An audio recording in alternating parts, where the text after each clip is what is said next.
Pasok kayo sa bahay namin. Ay, alam niyo ang gusto ko sa pintong to? Gold yan, guys. Gold. Charot lang.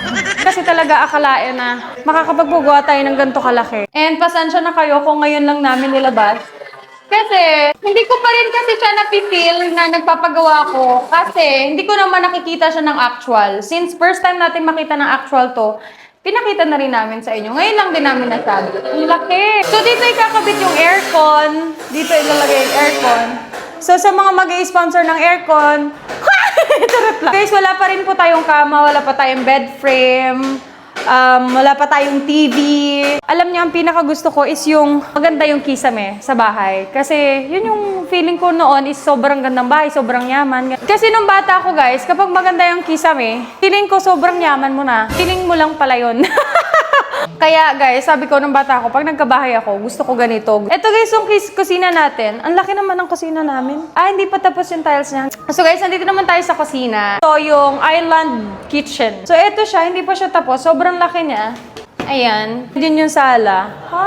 Nice. Actually guys, hindi pa talaga siya tapos. As in, hindi pa. Siguro nasa 60% pa lang siya.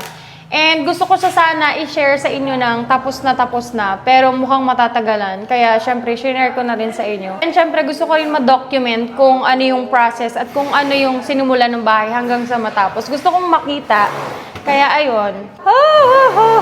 And nga pala guys, magpapagawa tayo ng dirty kitchen sa labas. Malamang kaya nga dirty kitchen. Dito tayo. And meron din tayo ditong lababo.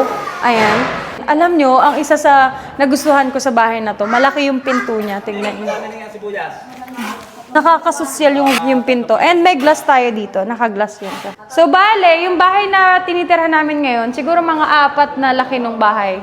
Guys, as you can see, 3 po yung room. 1 for my brother, 1 for my mom, and 1 for me. Since yung mga sister ko po is may mga family na. Pero dahil nga po, lagi naman po kami nasa ibang bansa ng brother ko. Although lahat naman kami nasa ibang bansa magkakapatid. Pero pag umuwi po kami, medyo maraming room na pwede naming pagtulugan. Bintana namin dati guys, plywood lang. Tapos yung plywood na yun, butas pa. Kaya yung tatay ko lagi napapaaway kasi since plywood nga, medyo masilaw sa tao. Talaga nasisilipan, ganyan. So guys, dito naman sa side na to, ito yung room ko, ito yung room ni Inay. Ito may gate tayo ng kahit paano. So guys, dito makikita niyo yung terrace niya. May terrace pa yan. Bago makarating yung bahay na to sa ganitong kinakatayuan niya, sa ganitong itsura niya.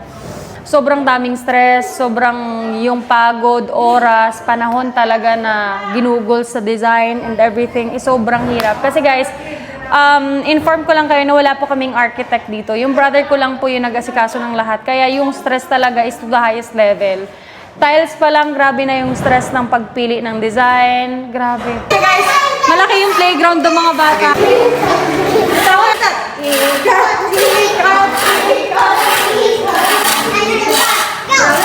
So yun guys, yun lang naman po for now. And syempre, habang andito pa tayo, i-update ko po kayo kung ano mangyayari sa bahay, kung anong pagbabago and everything. So sana subaybayan ninyo. And guys, kung may mga suggestion po kayo, huwag po kayo mahiya mag-message kasi nababasa ko po lahat. Maraming salamat! Bye-bye!